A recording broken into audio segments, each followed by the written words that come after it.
Hello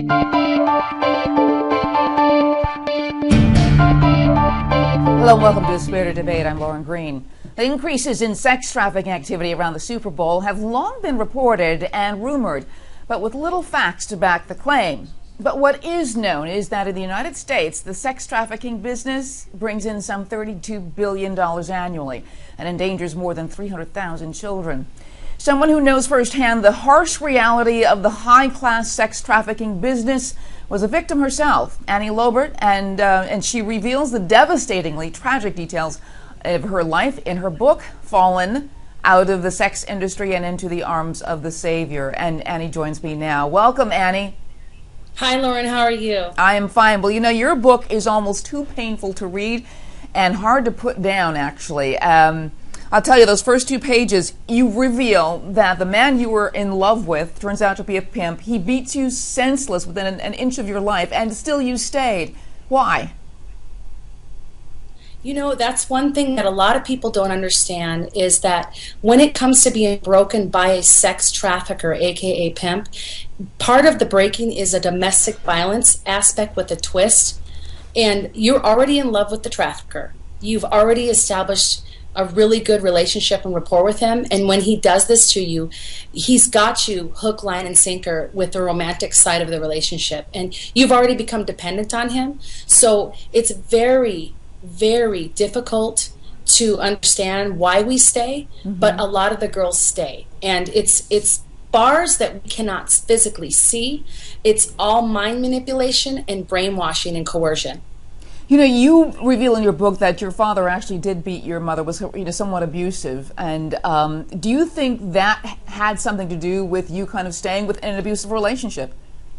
Absolutely. I think that people don't realize that little kids, children, teenagers, adults, we watch each other, and especially children are so vulnerable to our upraising and what we see around us, especially with what our parents do in front of us. And even though we don't want to mimic the bad behavior, we end up letting it happen to us, or we become the perpetrator ourselves. And I think that that was the reason why I believed I could somehow change my trafficker's mind, turn him into a normal man, and get him out of the lifestyle like I wanted to get out of the lifestyle. Like was your fault. So how do pimps then lure women into this kind of high-class sex trafficking business? Well, pimps, you know, they actually search out certain types of women, women that are missing something, women that are looking to make money, for one. That's one of their main ploys.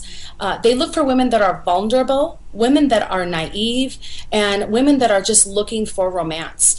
And a lot of the traffickers, especially with the underage children, they like to go to the movies, the roller skating rinks, the parks, the after school activities.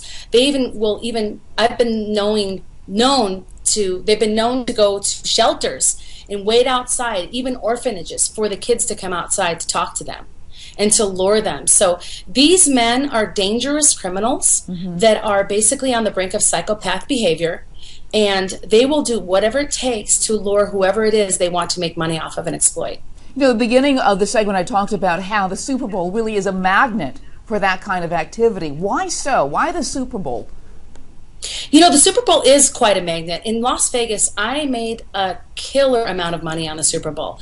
However, I think any event that draws a major crowd and a major draw of money, especially sporting events, is a place where people can become trafficked, kids can become trafficked. And what the traffickers do is they follow each event across the country, across different countries, whatever that event may be, like let's say the Olympics. Very simple. People get trafficked everywhere. It's not just a one-time occurrence because there's one large event. In Las Vegas specifically, there was always a new event going on every week, every month that we would gravitate towards. And there would be girls from different cities coming in from different countries with different pimps coming in just to make money for these events. You know, so one of the things that's going to happen at the Super Bowl, a lot of people coming into the Super Bowl, they're traveling from out of town, out of the country, and they're going there and they're going to have a great time, and they're under the impression that the girls that they might hire for sex are doing it on their own and are doing it on their own free will. You say what? I say that's absolutely not the truth. I can't tell you the exact number because no real stats have been done yet, but my friends that were in the game with me, all my friends had traffickers and pimps. I would say out of the 100 girls I knew, about 80 had pimps. So if you kind of take that stat in itself, from my own personal experience, 80% will possibly be trafficked or higher. And that when a man calls for a little girl, a young lady, that he is actually contributing to the sex trafficker's ability to keep doing this in a larger scale. And they need to know that. Yeah, they need to know that. You have a website.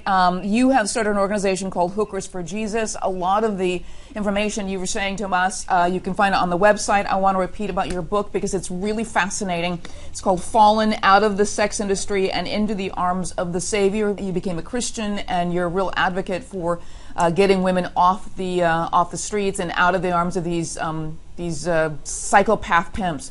And I want to thank you so much, Annie Lobert, for being on Spirited Debate. Thanks so much. Thank you, Lauren.